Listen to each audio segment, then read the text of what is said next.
Re-bienvenue sur le show. Aujourd'hui, comme promis, on jase de Barbie et plus précisément, on jase de branding. Comment est-ce que Barbie a réussi à créer cet univers qui, on va se le dire, a réussi à hypnotiser le monde dernièrement. Je ne sais pas pour toi, mais moi, c'est tout ce que je voyais sur mes réseaux sociaux, que ce soit autant Facebook, que ce soit Instagram, que ce soit TikTok, que ce soit même Threads. Barbie was all over the place. Et on a tellement à apprendre la stratégie marketing et branding de Barbie, puis même de l'histoire. J'ai été voir le film avec mon ami d'enfance. C'était tellement spécial parce que moi, j'ai joué au Barbie. J'ai joué au Barbie pendant tellement longtemps. Et c'est ce qui m'a emmenée à être une dessinatrice de mode. Avant même d'être psychothérapeute, écoute, j'ai eu plusieurs vies. J'ai été dessinatrice de mode et c'est vraiment de là qu'est né ce désir-là. Parce que je me souviens passer des heures à jouer dans le coin de ma chambre avec ma petite valise rose où je mettais tous mes ensembles de Barbie. Et là, je créais moi-même ces différentes combinaisons avec ces outfits-là. Mais après, je suis même venue à coudre des tout petits vêtements avec tout ce que je trouvais qui me tombait sous la main, avec des bouts de tissu, des bouts même de vieux morceaux de mes vêtements à moi que je rapiéçais pour faire des petits outfits, des petits ensembles à mes Barbie. Puis je me rappelle pouvoir rester là, assise pendant des heures à créer, à juste être dans cet univers-là. Fait que moi, Barbie, la mission de Barbie, là, si on y repense, c'était vraiment d'inspirer, d'empuissancer, empowerer les petites filles à voir plus grand. Puis j'ai trouvé ça vraiment intéressant. Je ne savais pas cette partie-là non plus, mais dans le film, au tout début, justement, ça explique un peu d'où vient Barbie puis comment ça a été créé. Barbie a été créée en 1959. Si tu n'as pas encore vu le film, puis t'inquiète, là, on ne va pas rentrer super deep dans le film parce que le but, c'est pas ça aujourd'hui. C'est vraiment le but, c'est de te parler du branding de Barbie. Mais juste rapidos comme ça, je ne savais pas que justement, à cette époque-là, en 1959, la plupart des jouets qui existaient, c'était des poupées. Donc, les petites filles jouaient toujours à la maman et que justement, je me rappelle plus du nom de la dame qui a créé Barbie, mais à ce moment-là, elle s'est dit, ben, ça serait le fun, de faire autre chose que de juste jouer à la maman. Donc, la petite fille puisse se voir faire d'autres choses, donc de commencer à jouer à l'adulte, si on veut, j'ai envie de se dire, de se projeter hein, dans un rôle d'adulte. Et c'est pour ça, là, maintenant qu'on a vu à travers les années toutes les différentes options pour les femmes, donc d'où vient l'empowerment des femmes. Donc, de vraiment dire, OK, ben, tu peux être une vétérinaire, tu peux être une professeure, tu peux être une skieuse, bon, n'importe quoi. Mais, tu sais, on dirait qu'aujourd'hui, c'est tellement ben, normal, ça, on le sait qu'on peut être tout ça. Mais si on revient à cette époque-là, à 1959, ben, c'était pas si normal que ça. Donc, Barbie a quand même joué un rôle super positif, moi, j'ai envie de dire, dans la société. On a vu tellement de messages dans les dernières années pour dire, ah, ben, tu sais, Barbie, c'est tellement négatif, c'est impossible de ressembler à Barbie. Puis je suis d'accord avec ça. Je suis d'accord que, bon, les proportions de Barbie, on le sait, hein, que si elle serait grandeur nature, elle pourrait même pas marcher tellement ses jambes sont longues. Donc, on sait que c'est irréel, mais il y a quand même des super de belles parties à Barbie, des super beaux côtés. Et moi, je l'adore, Barbie. Je suis une fan de Barbie. Puis, une des choses qui était vraiment importante à retenir dans le branding de Barbie, puis qui va être applicable pour toi aussi, puis je vais en parler plus en détail, c'est que un des buts de Martel, la compagnie qui produit Barbie, c'était que les gens aient une opinion. Bonne ou mauvaise, c'était que les gens en parlent, aient une opinion. Et ils ont réussi avec brio. Mais bon, tout ça pour dire que là, je vais au cinéma avec mon ami d'enfance avec qui on a joué au Barbie pendant des heures. Et là, j'y vais avec mes filles. J'ai emmené mes filles au cinéma. J'ai un peu regretté pour Michaela parce qu'elle a juste 5 ans. Puis dans ma tête à moi, ça allait être beaucoup plus enfantin que ça. Donc, je ne m'étais pas renseignée sur ce qu'elle allait avoir plus que ça dans le film. Donc, tout ce que je voyais, moi, des scènes qui passaient, mettons, sur TikTok, preview comme ça, ben, ça avait l'air assez enfantin. Mais j'ai eu une belle surprise. Ben, moins belle surprise pour elle parce qu'elle a trouvé ça un peu plate après un moment donné parce que c'était vraiment très profond comme réflexion. C'était beaucoup plus centré pour les adultes, mais c'était pas vulgaire ou rien de tout ça. C'était vraiment très drôle. Mais si tu n'avais pas cette maturité-là, tu sais, même ma fille de 9 ans, à la limite, il y a beaucoup de choses qu'elle saisissait pas, des concepts qu'elle saisissait pas. Par exemple, le patriarcat et tout ça, c'est des concepts qu'elle saisissait plus ou moins. Mais en tant qu'adulte, écoute, Dave est même venu aussi au cinéma. On a ri. C'était très, très bien fait. On a ri, mais on a aussi été touchés. Moi, j'ai été franchement émue de ce film-là et je ne m'y attendais pas. Fait qu'écoute, je pourrais faire un épisode complet juste sur comment ils ont bien fait ce film-là, combien ils ont réussi à nous emmener dans un univers pour nous faire refléter plein de choses, faire des belles prises de conscience. Et je m'attendais que ce film-là était pour les enfants, pour mes filles, j'aurais envie de dire, mais ce film-là était vraiment plus pour les mamans, pour moi, dans ce cas-ci. Donc, j'ai vraiment adoré. Mais là, je vais t'emmener justement dans cet univers-là de branding. Donc, j'ai hésité à faire cet épisode-ci vraiment plus pointu sur le marketing ou sur le branding. Mais écoute, moi, mon affaire, tu sais, c'est le branding. C'est ce que j'adore le plus faire dans l'académie. En plus, ce mois-ci, dans l'académie, vraiment, on plonge encore plus loin dans cette réflexion-là du marketing et le branding de Barbie. Mais le marketing, c'est plus l'affaire à Dave. Fait qu'ici, aujourd'hui, on va vraiment se concentrer sur le branding, sur le beau, sur cet univers-là, cette expérience-là. Puis comment toi, tu peux amener ça dans ton univers de coaching, dans ton entreprise de coaching? Donc, on va diviser ça en 3 étapes. La première chose, ben, avant même d'aller dans l'étape, là, tu sais, je t'ai parlé de la mission de Barbie.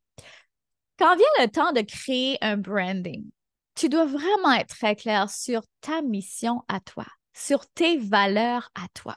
Qu'est-ce que tu supportes? Qu'est-ce que tu crois? Ça sert à quoi cette business-là que tu as lancé ou ce produit-là? Parce que moi, ma business a un branding, clairement, mais chaque produit que je sors, comme par exemple productivité féminine, l'accélérateur coaching, le plan 0-100, Shift, tout ça, ça a son propre branding, ça a sa propre essence, ça a sa propre mission, ça a son propre univers visuel. Et ça, c'est la première chose que tu dois penser à faire. Après avoir, bien sûr, mis la table sur la vision et la mission de ce produit-là ou de ce branding-là, peu importe, de cette offre-là. Donc, pour créer un univers visuel, il faut que tu y ailles avec tous les sens. Donc, cette offre-là, comme par exemple si on pense à l'univers de Barbie, ben, quand on pense à tous les sens, quand on pense au niveau visuel, écoute, très coloré, très exagéré. Je pense à une entrevue de Margot Robbie qui disait à quel point il y a tellement de cheveux sur le plateau parce que les femmes portaient des perruques surdimensionnées. Donc, tu sais, tout est exagéré. Tout est très rose, tout est très vibrant. Donc, univers visuel, là, c'est comme on est bombardé, on est très, très, très stimulé. Ensuite, quand on pense au goût, et ça peut te surprendre hein, que je parle de ça au niveau du branding, mais écoute, en entrée d'épisode, tu m'entendais dire ça. C'est délicieux. Pour moi, comme il y a même les saveurs qui se mélangent dans mon branding. Fait qu'est-ce que ça goûte, ta brand? Tu sais, je veux vraiment que tu t'immerses à ce point-là. Si on pense à Barbie, bien, clairement, ça doit goûter le bonbon, ça doit goûter la fraise, ça doit goûter la crème glacée, la barbe à papa. Donc, on a déjà automatiquement, on peut s'imaginer, on peut se transporter, on peut ressentir. Et ensuite, si on pense à justement ce que ça feel, ce qu'on ressent dans cet univers-là, ben c'est ça, cet excitement-là, cette joie-là, cette naïveté-là aussi, hein, toutes des choses on peut ressentir comme ça dans la brand. Et ensuite, l'autre chose, c'est les sons.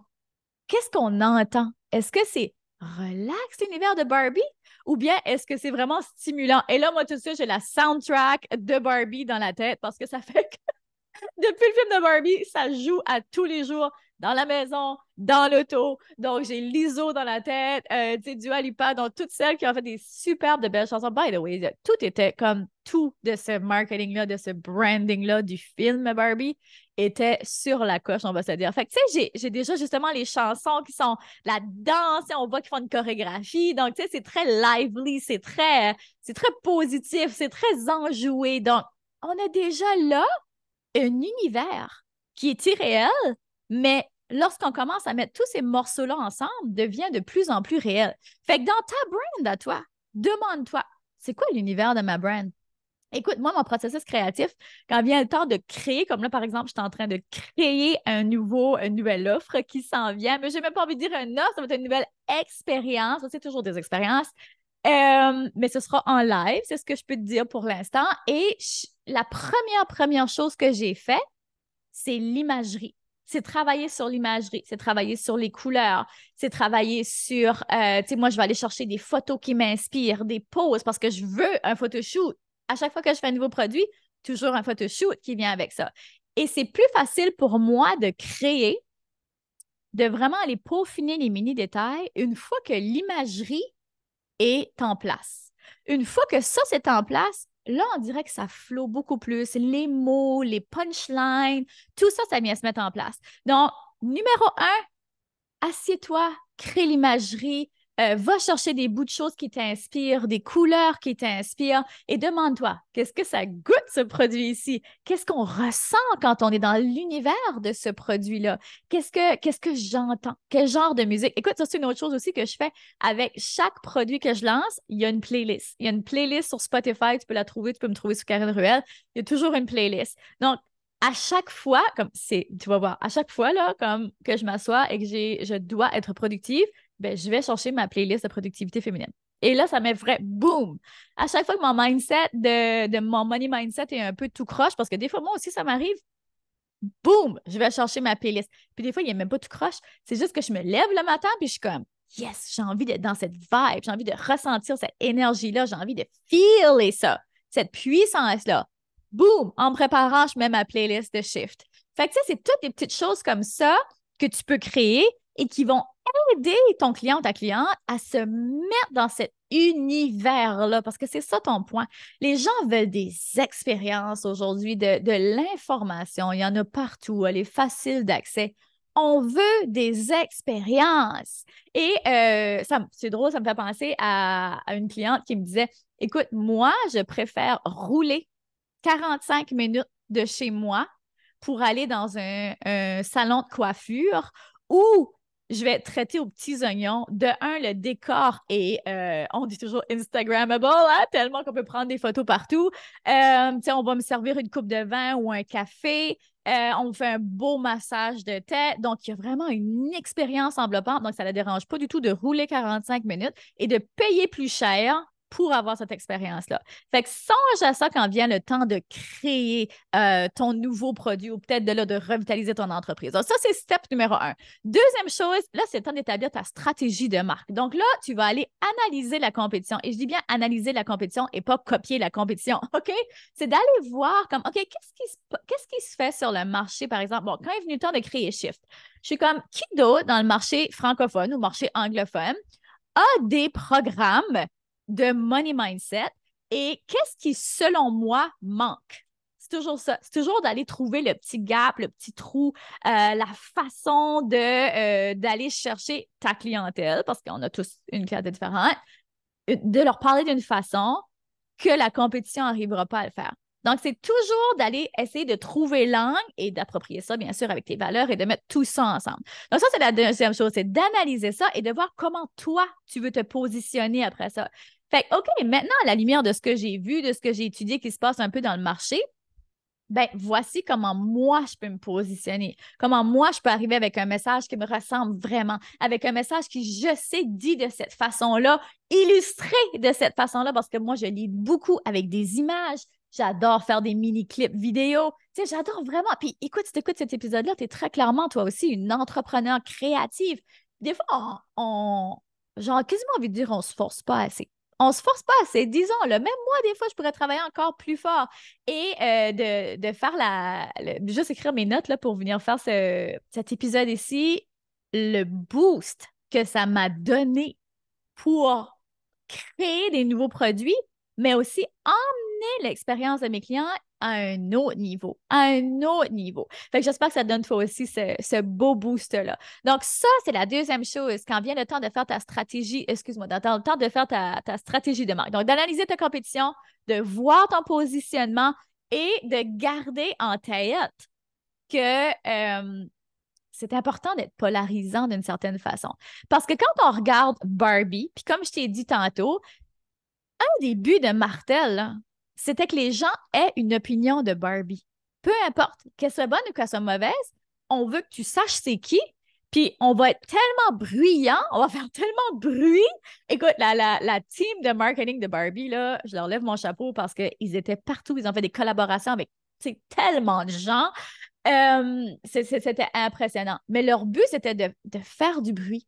Puis quand on fait du bruit comme ça, on monte le son. Hein? Combien de fois je te dis, monte le son sur qui tu es. Quand vient le temps de te positionner, sois 110% qui tu es. Monte le son, monte le son.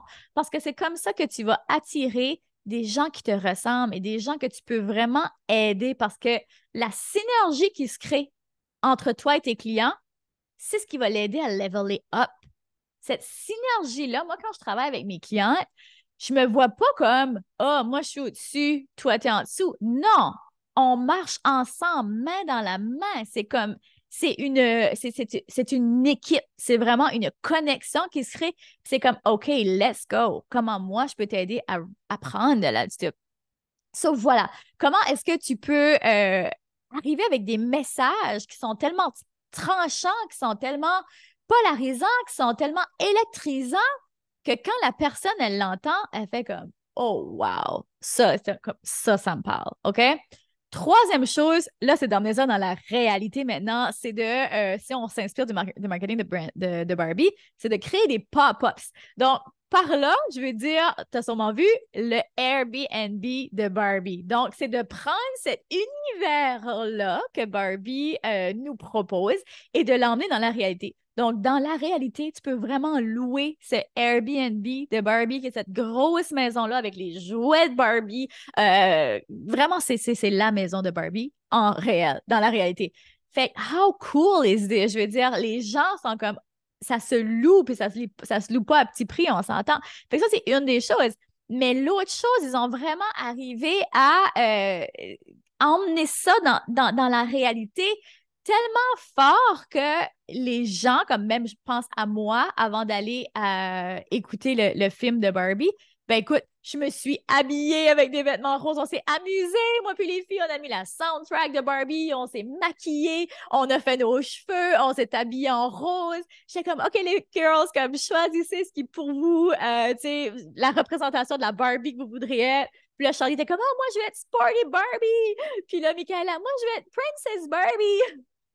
Puis moi, j'étais Mama Barbie. Mais, c'est tout ça, we had fun, on a eu tellement de plaisir. Puis, on avait vraiment l'impression, OK, on s'entend là, je suis encore capable de faire la différence entre la réalité et la fiction, mais c'était tellement fort qu'on avait vraiment l'impression qu'on s'en allait dans l'univers de Barbie, right?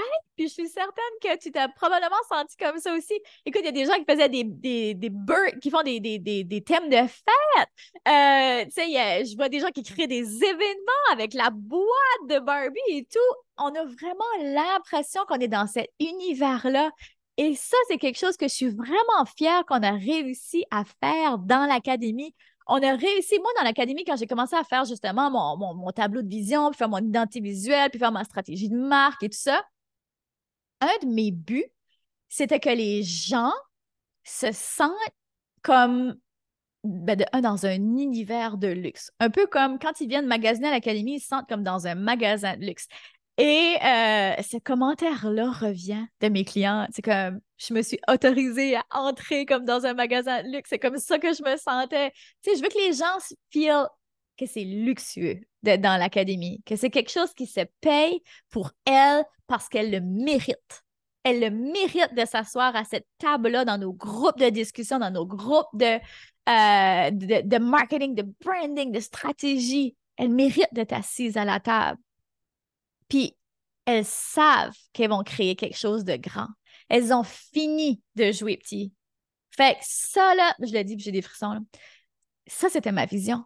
Et là, j'ai réussi à amener ça dans la réalité. Donc, toi, comment est-ce que tu peux réussir à créer, que ce soit justement une brand, tu sais, ta business, ou vraiment un produit, si là, tu es en train de travailler sur un produit particulier, comment est-ce que tu peux réussir à créer un univers?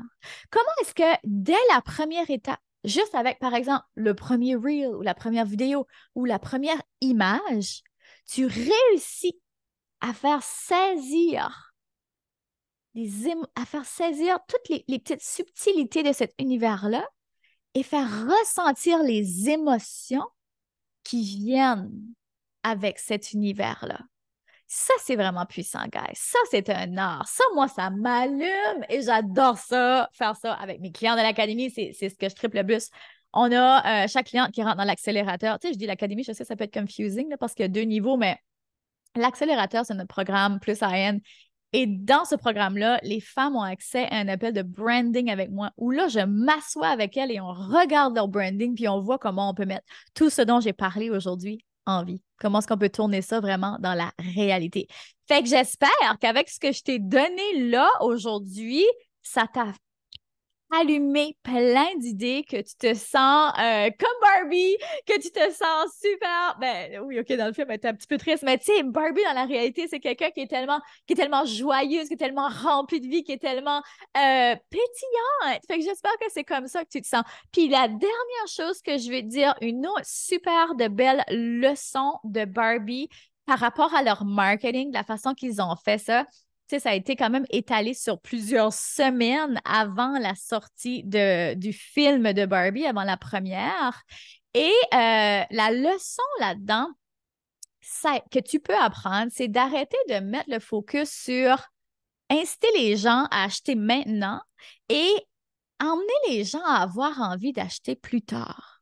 Ce que je veux dire par là, c'est que souvent, on va préparer un lancement, puis il n'y aura pas tant de travail fait de l'avant. OK? Ça va être assez rapido, ça va être tu sais, une semaine, quelques jours, voire avant. Puis là, boum, on lance le produit, puis c'est comme acheter, acheter, acheter, acheter, acheter. Mais, oh mon Dieu, ça m'a fait penser à un exemple de je ne dirais pas. Euh, ben oui, les femmes, écoute, hein, c'est comme le sexe. On peut pas, ça prend des préliminaires, right? Direct, pow, flac, c'est moins intéressant. Ben, c'est la même chose pour ton client. Essaie de la préparer. Et que je pensais pas y aller là aujourd'hui, les amis, mais mon podcast est sans tabou. Je me suis promis ça. Fait que je reste dans mon intégrité et on y va. Mais c'est vrai, préparez votre client, rendez-le excité justement à l'idée d'acheter votre produit. Et c'est exactement ce que Barbie a fait. La team de Barbie, la team de marketing. Écoute, ils ont fait des collabos. Écoute, même moi, j'étais là, je regardais les collabos. Tu sais, par exemple, la valise, bon, il y avait les ceintures, les outfits de Zara, les souliers de Ado. Puis j'étais comme, oh, j'en veux! Mais j'étais comme, ben voyons, c'est même pas mon style, comme c'est même pas par rapport à mon branding, comme, voyons. Mais je me suis retrouvée comme incitée à vouloir acheter, donc j'étais influencée d'une certaine façon. Ils avaient réussi, de un, à capter mon attention, de deux, de me faire avoir envie de faire partie de cet univers-là. Donc, wow, bravo! Mais je trouvais ça vraiment intéressant de regarder mon propre comportement face au marketing de Barbie. Donc, inspire-toi-en. Comment tu peux emmener les gens dans ton univers? Puis, tu sais, j'ai envie de te dire, t'as pas besoin d'être une Barbie girl là, pour appliquer le marketing de Barbie à ton entreprise, là. Zéro du tout. C'est juste comment, avec l'essence que tu as, qui tu as, ce que tu as envie d'apporter comme transformation. C'est cette transformation-là qui fait rêver, right?